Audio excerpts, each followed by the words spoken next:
Hello. For this problem, it says from 1984 to 2006, the number B of federally insured banks could be approximated by B of T equals negative 325.2 T plus 13,726, where T is the year and T equals 0 corresponds to 1984. So that means we're starting with 1984 and counting by the number of years. How many federally insured banks were there in 1989? We need to know how many years that is after 1984, because 1984 is our starting point. So we would subtract them. 1989 minus 1984 is 5. So it's 5 years after 1984. That means that T is 5. So we would go to our equation and plug in for T, we'd put 5. And this is Y. Remember, B of T would also be the same. And we're going to plug 5 in. If you calculate this, then you get 12,100. So in 1989, there was 12,100 banks.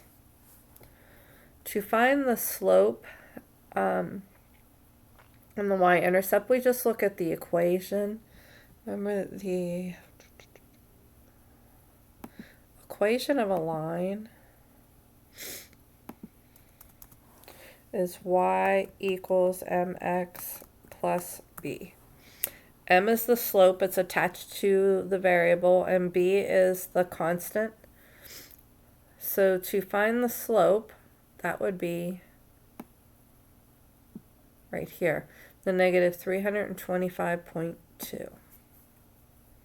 That tells you how it changes. And it's the change in x over the change in y. X is our time.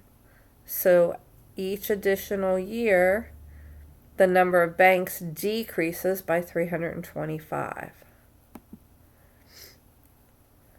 Your x always goes up by 1. So the number of banks decrease by 325.2 banks per year. Each year, there's a drop of 325 banks.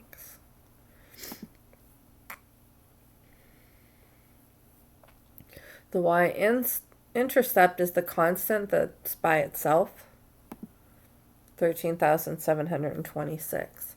And notice if we plug 0 in for t, this part would drop out, and we just have that constant. So this y-intercept is the value when t is 0. T is 0, that's 1984.